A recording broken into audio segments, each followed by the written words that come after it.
Hello, my name's Nathan from the Escaping Samsara podcast, a podcast about yoga and meditation available on all good podcast apps. So I'm here today to talk to you about Maha Mudra, which is it's not quite a yoga pose, it's classified as a mudra, which means you're holding energy in. And when you hold the prana in place, you go into a state of meditation. So this is often used as a preparation for meditation. You can do it after your asana practice, or sometimes you can even insert it into your asana practice. Now to do this, we're going to use all three bandhas, Mula Bandha, Uddiyana Bandha and Jalalandhara Bandha. So you need to be fairly proficient in all three bandhas for this to work.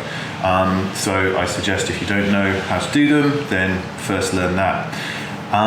So I decided to make this video because there's not a lot of great information about Maha Mudra in video form.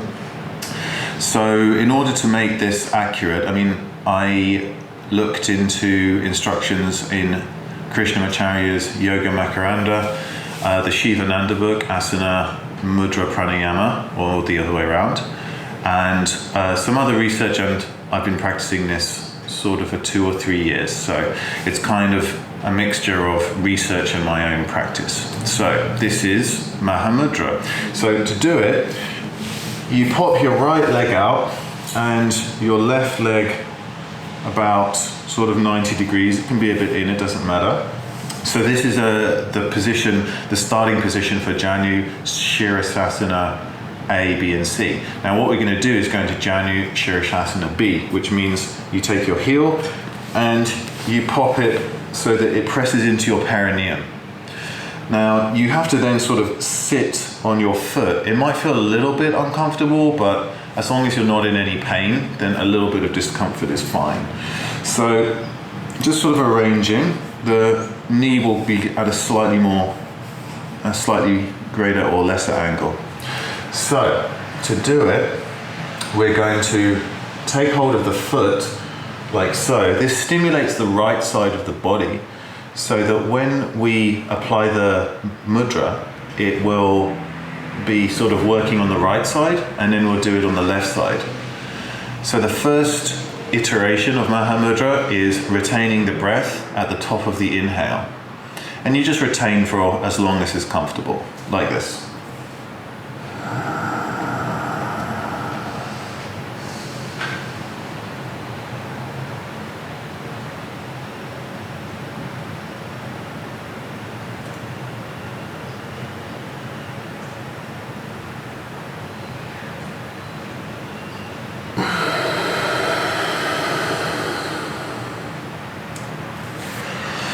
So you keep the back straight, you inhale to the top, apply Jalalandhara Bandha and then your Mula and Uddiyana Bandhas, hold and focus your mind around the navel. So just sort of concentrate on a point there. If you want to visualize a chakra, fine. You don't have to though, just keep your mind concentrated at the navel. So you do that on the right side and then the left. And it's good to maybe try it 3 times on each side with the inhale at the top. So once you've done it 3 times on each side with the inhale at the top, we want to do an external breath hold, which is the second stage, like this. So once again, starting with the right side, we pop the heel into the perineum, and just taking the peace fingers, wrapping them around the big toe, bringing the thumb and forefinger touching, and then just sort of reaching over, and then just trying to keep the back quite straight.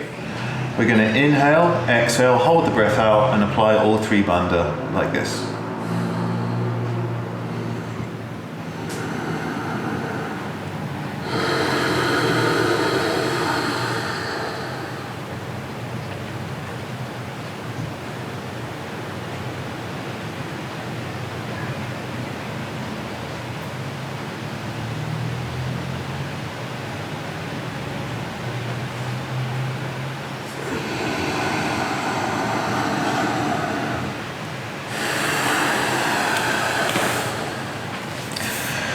So it might be a little bit more difficult to hold the breath out on the exhale. You almost certainly won't do it for as long as when you're holding it at the top of the inhale. but it's still a very powerful movement and worth practicing. So then you would switch, repeat on the left, and then maybe look to do 3 times each side. I'm pretty sure in the Shivananda book, although you may want to double check this, it says you can go up to maybe 9 or even 10 times, which sounds quite hard, because if you repeat this 3 times and then do it the second way 3 times, it is very intense. So that's basically Maha Mudra. After you've finished, you may just want to, just hang out in Dandasana, just chill and let the effects take form. So this has been Nathan Thompson for the Escaping Samsara podcast, explaining Maha Mudra, and thanks for watching and have fun.